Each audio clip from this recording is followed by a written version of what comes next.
Huge class buffs, guys, and nerfs coming in midnight. Another round of class buffs and nerfs. I already got into a lot of the changes that happened with the first drop for 12.1. We got a second round of class buffs and changes happening that dropped while I was gone. So let's review this real quick here with Kalani.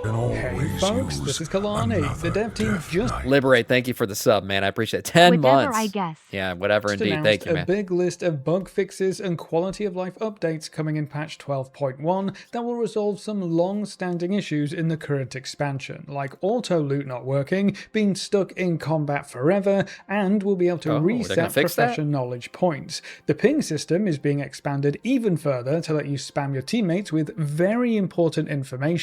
There are some new housing exterior options coming, and they might not be in the cash store for once. And we have a bunch more class updates on the 12.1 PTR. We're also on the third week of the Omnium Folio unlocks, which gives you a bit more power in this new rune system that everyone will want to take advantage of. There's a lot to talk about, so let's break it all down in this week's WoW News video. Now, before we jump in, be sure to hit that like button and subscribe so you never miss another video.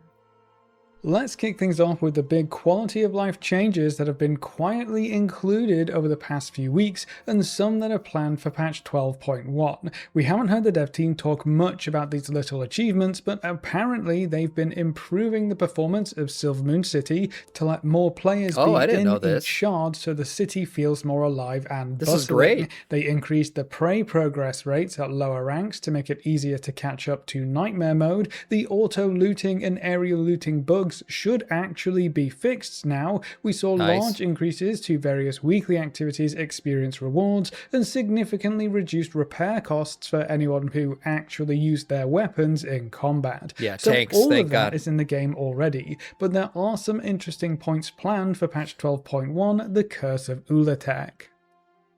A one-time profession knowledge point reset will be available once per profession, so if you wanted to swap things around, you'll actually be allowed to do that now. We've seen these resets introduced in previous expansions around about the same time, and they are usually a one-off deal, so I would plan your points out carefully if you do decide to reset them, because we might not see another reset for the rest of Midnight.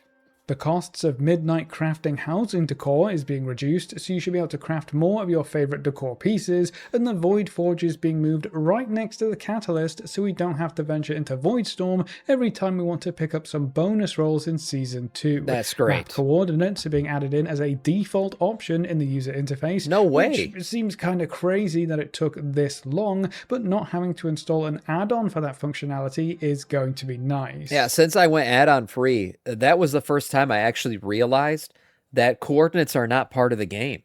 It shook me, honestly, because I've had the add-on downloaded for so long that I didn't realize that it was an add-on anymore. I thought Blizzard just had coordinates. And then when I removed all the add-ons and started playing Midnight add-on free, I was like, what the fuck? Where are my coordinates? Oh my God, that was an add-on? Blizzard didn't have fucking coordinates in this game? That was crazy to me. Because, like, literally, even back to the days of, like, Thoughtbot and shit, you used to use coordinates to find quests. Back in fucking Burning Crusade, I forgot that that was even an add-on. So this is a great thing. Also, the sharding thing for Silvermoon, I love that. That's great. I always love to see more players on my screen. I was like, man, I wish one day we'd have a mega server, and that's probably still a little bit out. But in terms of having more people in the city, awesome. Good change. And moving that thing from Voidstorm next to the Catalyst, also great. I didn't know this shit was happening. Shit. I've been gone for a week. Blizzard doing all this work. Certain user interface options will now be account-wide, like your auto-loot settings, so when you turn auto-loot on, it should be turned on for your entire account. I know one of the first things I do when making a new character is turning on auto-loot, so it's going to be nice not having to worry about that kind of thing. Hopefully they expand this option to things like raid frame or party frame setups, so you can just do that once and be able to use those settings across all of your characters. The notes do say that they'll be looking at more account-wide UI settings in the future, so that is very promising. That's good. These are good things. That's not all though. Auction house filters will persist after closing and reopening the window, so you can get to your previous searches much faster. This is going to be very useful for anyone who spends any length of time on the auction house. The currency tab is being updated with additional Watch that search history now. You know, be careful with that search history. You might want to clear some of that shit. I'm just saying. Groups, so you can find tokens. No, nobody wants to see that you searched for the dildo of Azeroth, you know, fucking a week ago. You got to clear that shit. Or coins that you want much easier, and it looks a lot better in my opinion. There's going to be a back button in the achievements tab, which is going to make navigating that UI much better, especially when you're trying to bounce around different achievements that make up a meta achievement. And then the loss of control panel will be added into the edit mode, so you can customize it and move it around. Nice. There are also some huge bug fixes that the dev team wanted to highlight, including a fix that should stop players getting stuck in combat in the outdoor world quite as often, which will be very nice indeed. Not being able to mount up while seemingly nothing is around to keep you in combat can be very frustrating. The bug that causes transmog to not appear correctly on the character select screen should finally be addressed. They also resolved a rare bug where Valera would just get obliterated in delves, so that's going to be an important fix as we head into Season 2. And then there was a bug where players would randomly get dismounted when flying from Eversong to Zulaman. I've actually had this happen a lot, so I'm really glad that's getting fixed. This will be even more important with everyone flying through Zulaman to get to the Coiled Isle in patch 12.1. So there are a lot of smaller quality of life updates happening in the background, with minor tweaks coming to the UI, which should make the game better overall. It's always nice to see these kinds of changes make their way into the game. It's not just the big stuff that's important, like the new raids or dungeons or endgame content. These smaller updates make the overall experience of the game better, which is just as important for the future of World of Warcraft. I mean, that's one reason why WoW gives you a lot of things to be frustrated about. But the reason why the game's been around so long that they have added a lot of quality of life shit that we don't even realize. That just makes the game feel better when we're playing it. And these things are really good. They're minor, a lot of them, but there are really good changes. I didn't even know a lot of these were happening. And then this week's PTR build. Also, I just want to say it real quick because I think it's really important to bring it up. The coffer key shards, those look like glowing anuses. And I don't know when that change was made. I remember coffer key shards looking like a key. When did they become glowing anuses? Is that just a freaking like midnight thing? Because at some point it changed. And every time I see it, I'm like, what is this glowing anus? And it's a freaking coffer key shard. I just thought I'd bring that up. It's been very confusing to me.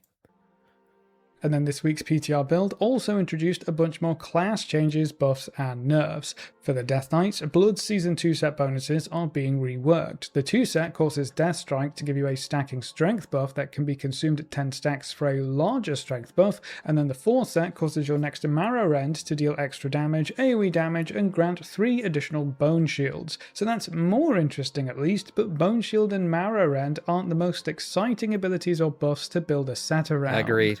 For the Demon Hunters, Vengeance has quite a few changes to their sigils. Sigil of Chains no longer replaces... Yeah, well, hold on real quick on Bone Shield. Yeah, good change. Yes, fine. Okay, fine. Sorry, I had to focus on blood there for a little bit selfishly. That's what I play. In Hunters, Vengeance has quite a few changes to their sigils. Sigil of Chains no longer replaces Sigil of Misery, and instead Sigil of Silence will replace Sigil of Misery when selected. Improved Sigil of Misery no longer affects Sigil of Chains, but it now reduces the cooldown of Sigil of Silence when selected. Sigil of Chains cooldown was also cut down to 60 seconds baseline, down from 90 seconds, so you'll have more access to your AoE grip without needing to rely on talents or other bonuses.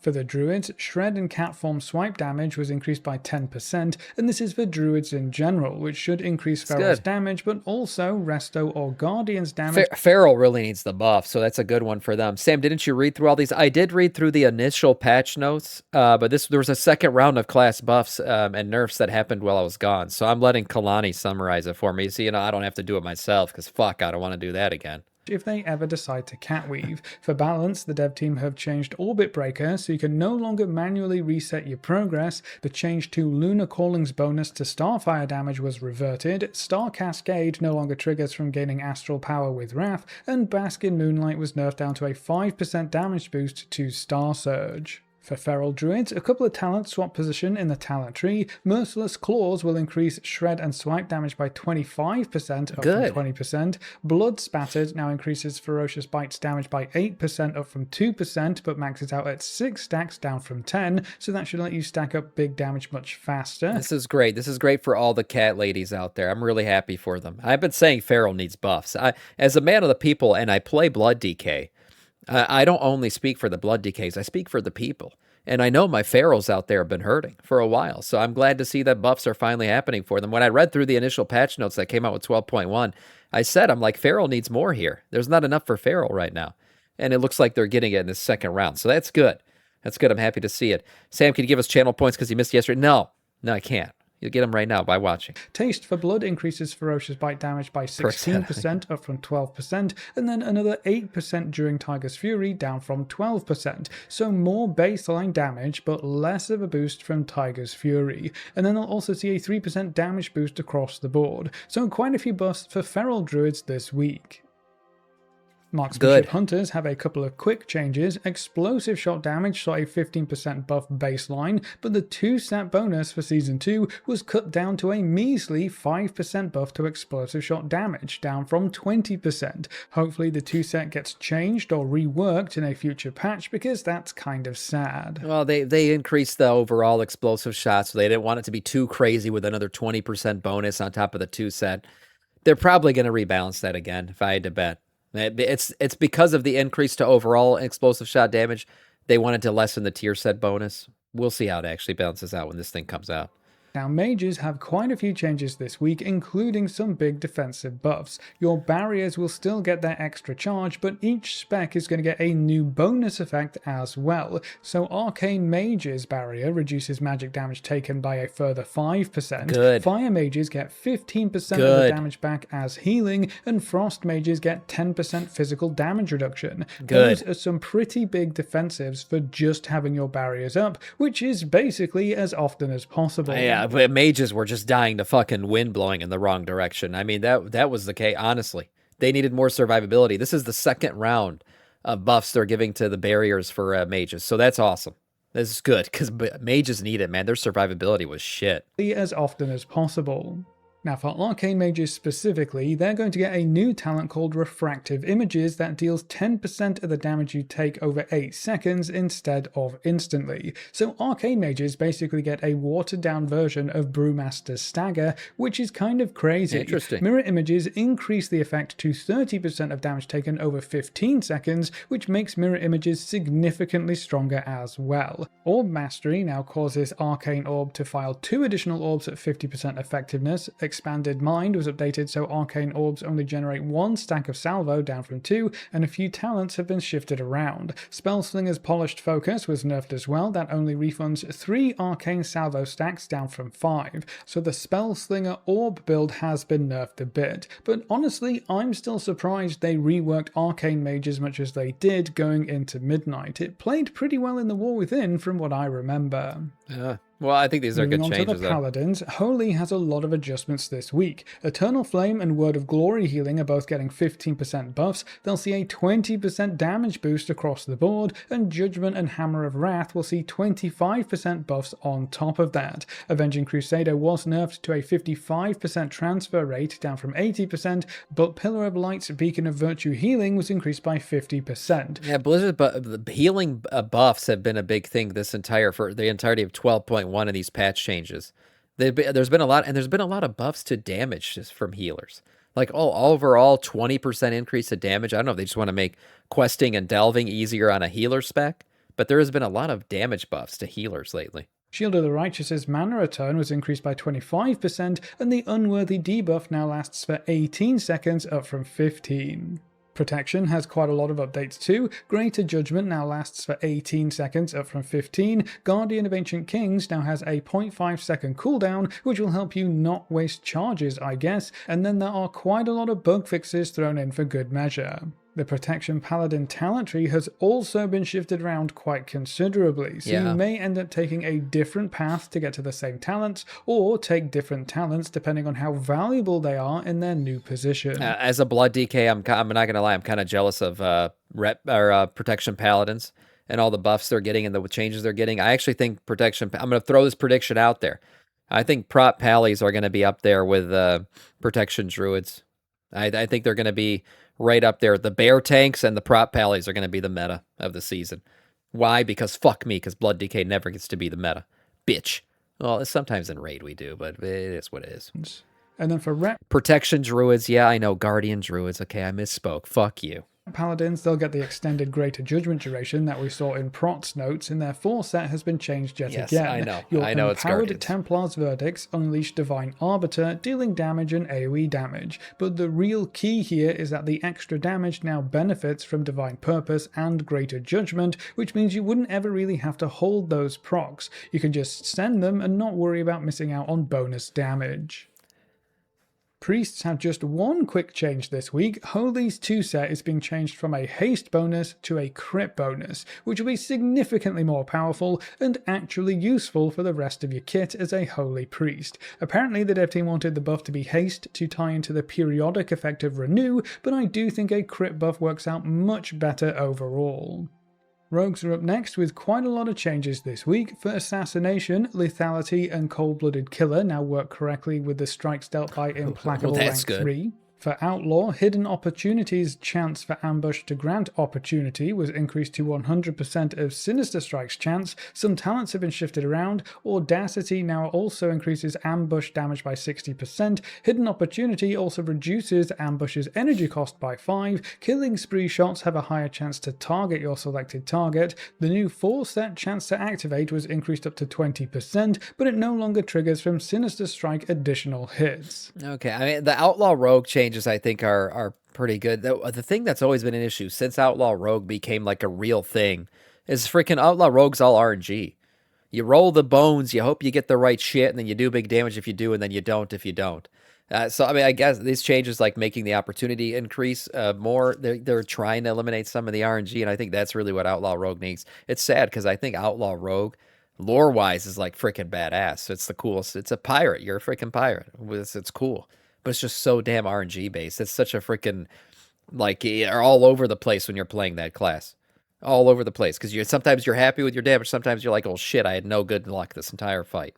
Strike additional hits. But pirate, yeah, and then also for that. Subtlety, Gormore's Bite has been redesigned to deal cleave damage and apply a bleed, and then 10% of all finisher damage is spread to those targets evenly. The first dance now increases Shadow Dance duration by 4 seconds, up from 3. Shadow Technique's base effect frequency was increased by 40%. Shadow Technique's energy generation was increased up to 5, and there are quite a few changes to Shadowcraft and its tooltip. For the Shamans, Enhancement's 2-set bonus has been updated. Voltaic Blaze causes your primary target to erupt in a Fire Nova every 2 seconds for 6 seconds, and Fire Nova deals 200% increased damage to the primary target as well. For Restoration, their 4-set was buffed by 300%. Moving on to the Warlocks, Hellcaller's Black and Soul damage will see a 45% buff, and Wither damage will see a 25% increase. And then Affliction's 2-set bonus was redesigned to increase Agony damage by 15% and Corruption damage by 25%, which is a little disappointing, and not really the direction I would expect for a redesigned set bonus. And then last but not least, we come to the Warriors. For Arms, Tactical Edge now causes Colossus Smash to immediately grant 1 use of Sudden Death, and Ravager has been updated so enemies take 50% more damage from your bleeds for 12 seconds, up from 25%. For Prot Warriors, Revenge has been updated so free Revenges can now proc from auto attacks as well as dodges and parries, so you should see a lot more of those procs and they should be more reliable moving forward. They'll also see the same buff to Ravager that Arms Warrior got.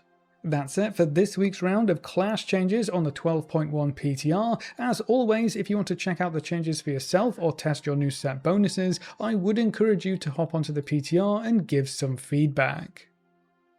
That's not all that's changed this week, though. The ping system is being expanded a bit further, so you can ping your trinkets, health potions, combat potions, and health stones to quickly note their cooldowns in chat, which should work alongside the other updates quite nicely. Now you can ping your health to let your healer know that you need some extra attention, and then ping your health potion and health stone to let them know that you're out of options for yourself. I don't see anything going wrong there whatsoever. Sarcasm aside, I do think it's a good thing being being able to ping these The healers are gonna fucking get it, man. Yeah, not the healer pings. Oh god, yeah. I feel bad for healers. the things to chat. Heal It's going to me. make it easier for the folks who don't play while in voice chat or Discord for whatever reason, which should also Can I help ping my ball pugs spot? in No. general. Bitch. Now, something else that was picked up in data mining recently was 2 new entries for housing exteriors in the game files. The file names both included the word shop, leading to a lot of players to believe that these new exterior options would only be available in the cache store, just like the treehouse exteriors, which caused quite a stir when they were first made available. But the dev team actually took to the forums to specifically call out these new exterior options, saying that initial data mining could be misleading sometimes, and that there are new housing exterior options coming, but these particular ones will not be released in the shop. They will actually be available for players to earn within the game, which is definitely nice to hear. Good and for the housing honestly Andes. kind of refreshing after how many new housing items have been crammed into the cache store since the expansion launched. I understand wanting to monetize a new feature, but I think with how heavy-handed they've been thus far, it's left a pretty bad taste in a lot of players' mouths. The files being named shop also tells you that they at least thought of putting these items in the shop at one point or other, but having some more housing options that are earnable in-game is definitely a good thing in my opinion. No, they thought about it, sure, but I guess it's good. They listened to feedback. They understood people were pissed off about these great things only showing up in the shop, so they're going to put some in the game. It's good. Also, the windows on these tree houses are clearly dicks. I mean, I'm just going to say it right now. Clearly a dick, both of them. Very, very dicky. And then to round out this video, the third quest became available for the Omnium Folio You want a dick this week, treehouse? which Go will pay let you for it. unlock the damage or healing over time portion of your specific rune power. So we'll actually get a bit more damage out of the system this week, and it should only get better from here on out. Personally, I would recommend keeping up with the quests as they become available. Not only will that let you take advantage of the power boosts as they become available and you can do the quests, but it will break things up a bit so you aren't stuck needing to complete 5 weeks worth of quests back to back in the last couple of weeks of the season. The Omnium Folio runes and powers will persist through the rest of the Midnight expansion, and we're expecting a 12.2 after 12.1, so that is a whole year of content and 2 full seasons, not including the tail end of season 1. Even if the overall bonuses are quite small, it's still free damage and healing that you cannot get any other way. There's also a chance the dev team adds some extra rune powers in 12.1 minor patches or 12.2 minor patches to keep this system up to date, and chances are you'll need the first 5 powers unlocked to get anything new. Completing the Omnium Folio should be on every player's to-do list, so the only choice left is doing them as they become available or doing them all at once sometime in the future. At least from here on out we have actual damage boosts to look forward to. But that's all of the updates we have so far, so actually that's a lot of it for updates this I wasn't week's expecting WoW News video. outside of the class What do you stuff. think of the quality of life changes planned for patch 12.1, and what are you working on before the patch goes live? Leave all your thoughts in the comment section below. A big thank you to all of our supporters over on Patreon and to all of our members here on YouTube. You can see their names on screen. If you're interested in supporting the channel, you can find links in the description or click the join button just below the video. If you enjoyed the video or found it useful in any way, make sure to subscribe and ring that notification bell so you're always kept up to date. Thanks for watching, folks. Good luck and have fun, and as always, I will see you next time. Great video. Yeah, nice stuff. A lot of this I wasn't expecting. Class changes and buffs, of course, they keep happening, and that's another round of them. I'm glad we went through them. But I wasn't expecting all of the quality of life changes. I had no idea a lot of that stuff was coming. So nice overall review here. Good stuff coming at 12.1. A nice video from Kalane.